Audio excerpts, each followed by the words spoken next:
Hello दोस्तों, इस सवाल को देखिए। इसमें भी आपको 4 वर्ष का ब्याज आपसे पूछा है, चक्रवृद्धि ब्याज। ठीक है ना। देखो यहाँ पे धनराशि सवाल पहले आप देख लीजिए।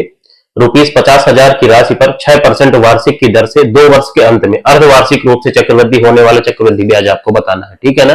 ब्याज आपका अर्धवार्षिक हो रहा है। ठीक है ना। तो अर्धवार्षिक के केस में क्या होता है, रेट आपका आधा हो जाता है।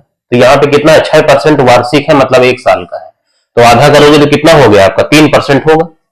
ठीक है ना। रेट कितना है आपका, 3%। ठीक है ना।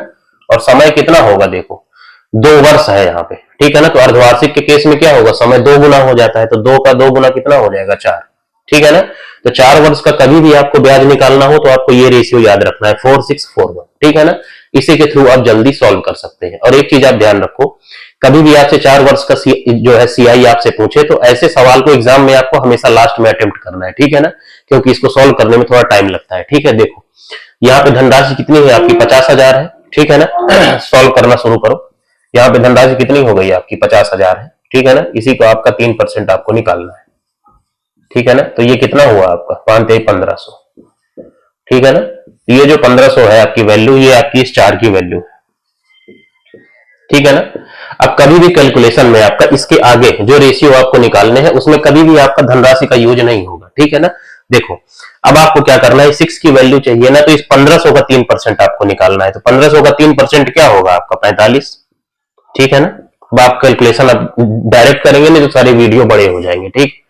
अब देखो अब आपको इस 4 की वैल्यू चाहिए तो इस 45 का 3% आपको निकालना है। 3 से गुणा करिए, कितना हो गया, 3 × 5 = 15, 3 × 4 = 12, 1 × 13। और नीचे परसेंट वाला 100 होगा तो 2 अंक के पहले आप दशमलव लगा दीजिए। ठीक है ना। अब इस 1 की वैल्यू चाहिए तो आपको 1.35 का 3% आपको निकालना है। तो 3 से गुणा करिए, कितना हो गया, 3 × 5 = 15, 3 × 9 = 1 × 10, 3 × 1 = 3, 1 × 4। 2 अंक के पहले दशमलव पहले से है और परसेंटेज वाला 100 नीचे होगा तो 4 अंक के पहले दशमलव होगा तो एक 0 लगाओ और दशमलव आप लगा दो। ठीक है ना। तो ये होगा आपका 4 साल का ब्याज। ठीक है। अब इसको क्या करो, आप मल्टीप्लाई करो। 1500 को 4 से गुणा करोगे, कितना हो गया आपका, 6000। ठीक है ना। प्लस में आपका ये 6 × 5 = 30, 6 × 4 = 24, 3 × 7 = 27 हो गया। ठीक है ना। प्लस में ये 4 × 5 = 20, 4 × 3 = 12, 2 = 14 और 4 × 1 = 4, 1 = 5। तो ये कितना हुआ, 5.40 हुआ। प्लस में आपका, इसको मैं हटा दे रहा हूं, ये कितना हुआ, 1 से गुणा करोगे तो क्या हो गया, 0.0405। ठीक है ना। देखो आपको अप्रोक्सीमेट बताना है लेकिन मैं एग्जैक्ट आंसर आपको निकाल के दे रहा हूं। ठीक है ना। देखो आपको क्या करना है, 6000 में सारी चीजें ऐड करना है। ये 270 है आपका, ये 5.40 है, तो ये कितना हो गया, 275.40 हो गया। ठीक है ना। तो 6000 में आप कितना है, 275.40 आपको ऐड करना है, दशमलव में 40। ठीक है ना। और लास्ट का क्या है आपका, दशमलव में 0405। ठीक है ना। इसी को ऐड कर दीजिए, ही आपका ब्याज है। तो ये कितना हो गया, देखो आपका 6275 इधर और इधर कितना हो गया आपका, 4405।